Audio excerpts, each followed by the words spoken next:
పితా పుత్ర పవిత్రాత్మ నామమున ఆమేన్. ప్రభువునందు ప్రియమైనటువంటి సంఘ విశ్వాసులారా, సహోదరి సహోదరులారా, ఈనాడు 2026 సంవత్సరంలో మనం దేవుని యొక్క వాక్యాన్ని వింటున్నాం. ఈ వాక్యం వింటున్నప్పుడు మనం తెలుసుకున్న సత్యాలు ఉన్నాయి. ఏంటి ఆ సత్యాలంటే, గత సంవత్సరం అంతా కూడా దేవుడు అందరిని కాపాడి ప్రేమించాడు. అందరిని ప్రేమించిన దేవుడు, ఆ కరుణగల దేవుడు, ప్రేమగల దేవుడు ఈ 2026 సంవత్సరాన్ని ప్రభు దయచేశాడు. ఒక సంవత్సరం మనకి ఇవ్వటం అంటే ఆయన కృపే. అందుకని కీర్తన గ్రంథంలో మనం చూస్తున్నాం, 65వ దావీదు కీర్తనలో 11వ వచనంలో మనం చూస్తున్నాం, సంవత్సరమును సమృద్ధి అని కిరీటముతో అలంకరించితివి, నీవు నడిచిన తావులెల్లా సమృద్ధి. కాబట్టి సంవత్సరం అంటే దయా కిరీటం. సంవత్సరానికి మనకి ఎన్ని నెలలు?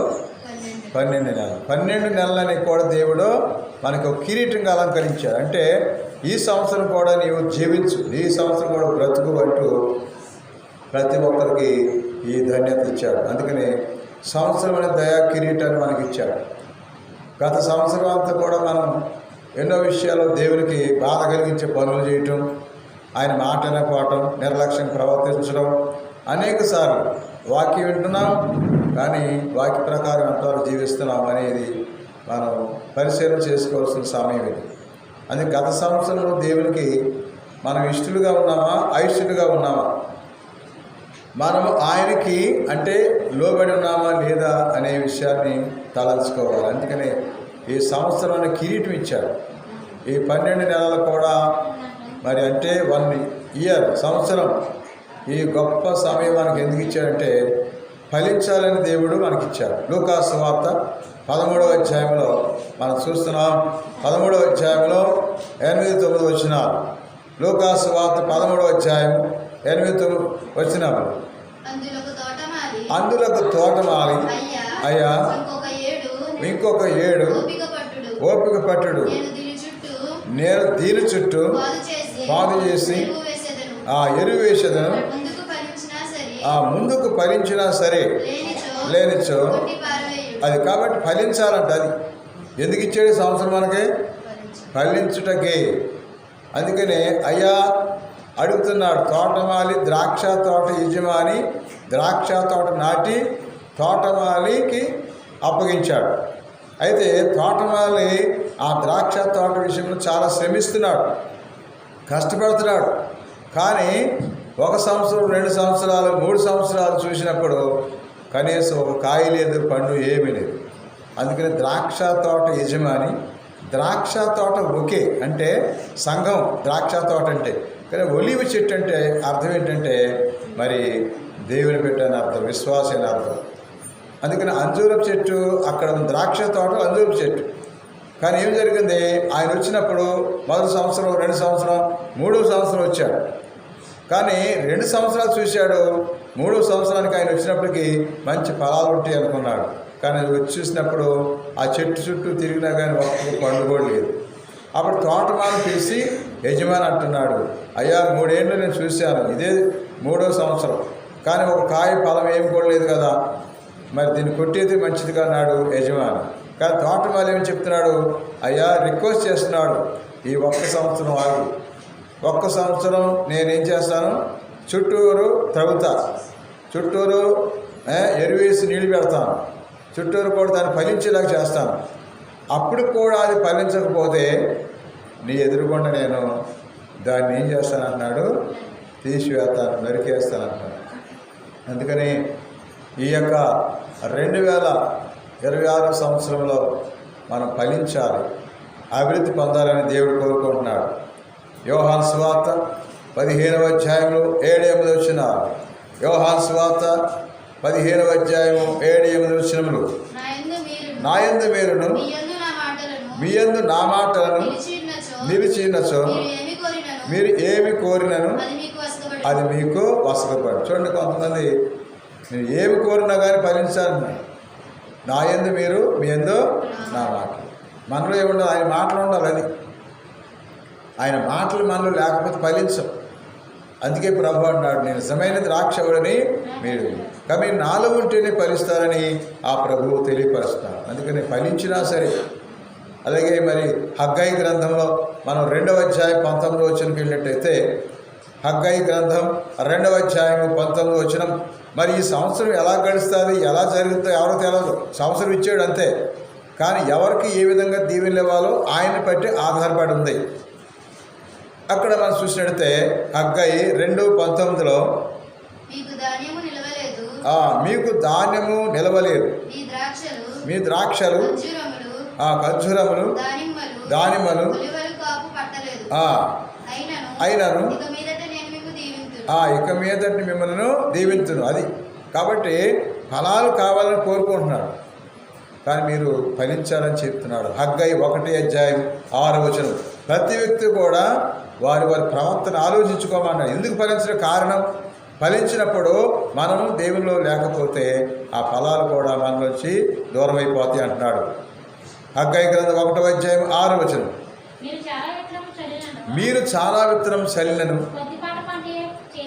ఆ కొద్దిపాటి పంటయే చేతికి వచ్చినది, మీరు భుజించున్నారు కానీ కడుపు నుండి తినుటకు తిండి లేదు, ద్రాక్షరసము తనివి తీరా త్రాగుటకు.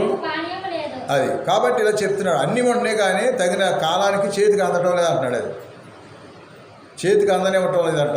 కారణం ఏంటంటే మీ ప్రవర్తన ఆలోచించమంటున్నాడు. మీరు ప్రవర్తించిన అవి హగ్గయి 1:6లో మీరు ఎందుకు ఇలా జరుగుతుంది మీరు ఆలోచించండి అంటున్నాడు. మీ ప్రవర్తన అలాగే ప్రతి వ్యక్తి కూడా ఆలోచించాలి, ప్రతి వ్యక్తి కూడా మరి పరీక్షించుకోవాలి.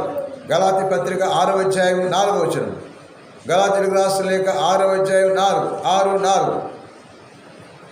అధ్యాయం 4వ వచనంలో ప్రతి వ్యక్తి తన పనిని తనకు తానే పరీక్షించుకొనవలెను, అట్లు చేసినచో ఇతరుల పనితో అవసరం లేకయే.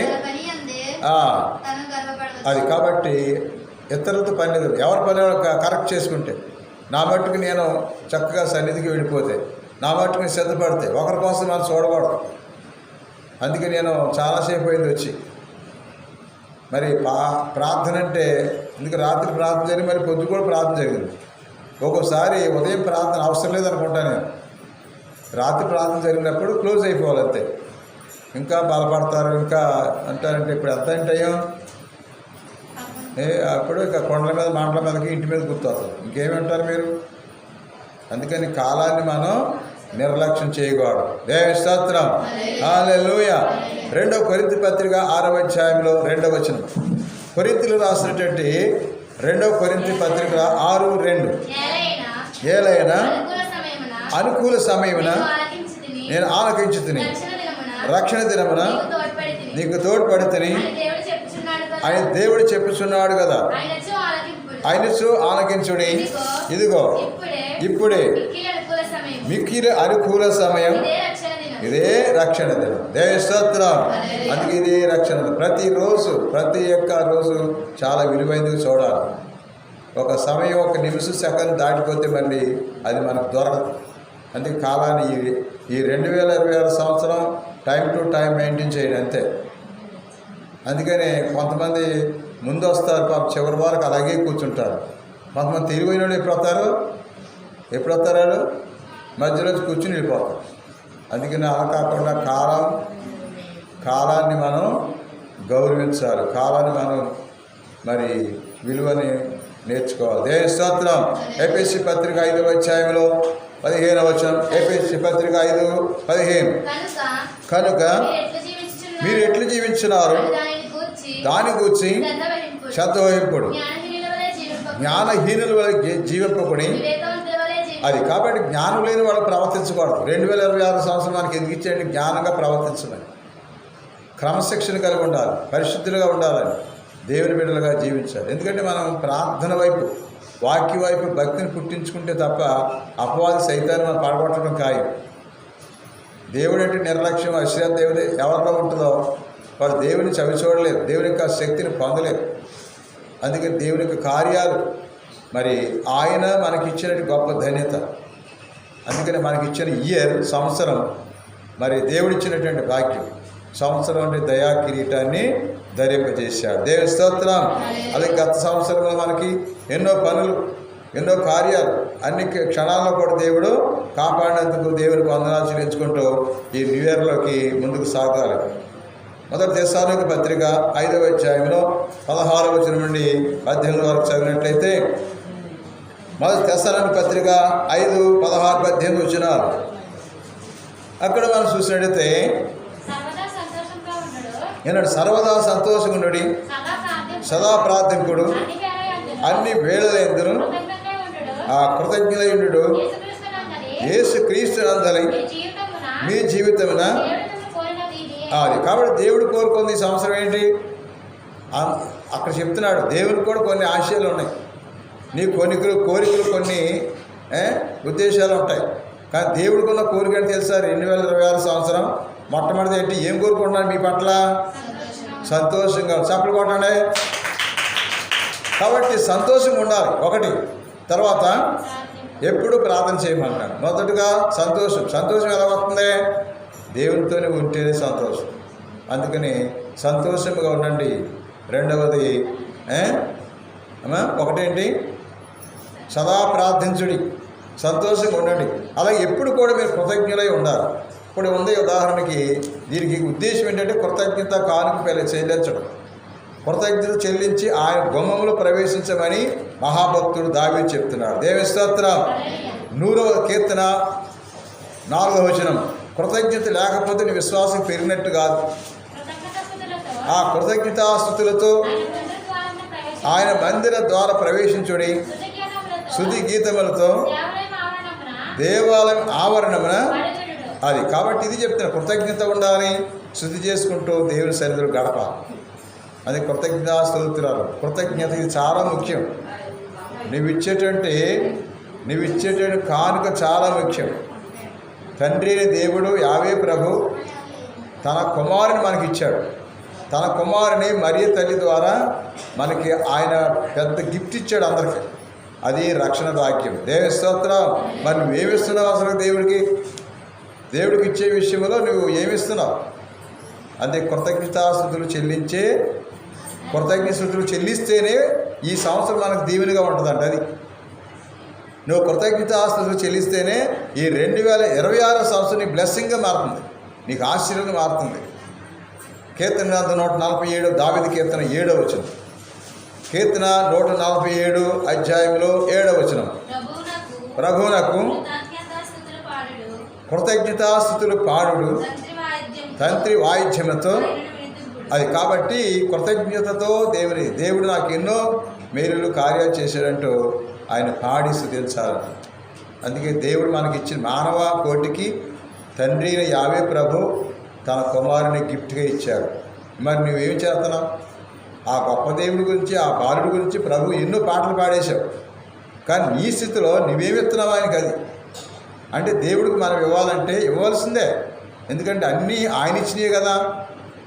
అన్నీ కూడా దేవుడు మనకి ఇచ్చాడు. ఈ సౌందర్య, ఆనందం, సంతోషం, మరి ఆరోగ్యం అన్నీ దేవుడిచ్చింది కదా. అన్ని ఇచ్చిన దానికే దేవుడికి కృతజ్ఞత. దేవా, నన్ను నా కుటుంబాన్ని దీవించావు, నా బిడ్డలు ఆశీర్వించావు, నాకు ఆరోగ్యం ఇచ్చావు, నాకు చదివిచ్చావు, నాకు తెలివిచ్చావు, ఇదిగో నాకు ఎన్నో చేశావు. అంతనిమిత్తం కృతజ్ఞతగా ఇదిగో బలమైన కానుకని దేవునికి సమర్పించుకో. దేవుని స్తోత్రం. అందుకే ఒట్టి చేతితో దేవుని సన్నిధికి వచ్చి కూర్చోకూడదంట. అది పెద్ద దరిద్రం అంట. చూడండి, ద్వితీయోపదేశ కాండం 16వ అధ్యాయం 17వ వచనంలో నీకు కృతజ్ఞత అర్పణని చెల్లించుకుంటూ అంటూ దావీదు మాట్లాడాడు.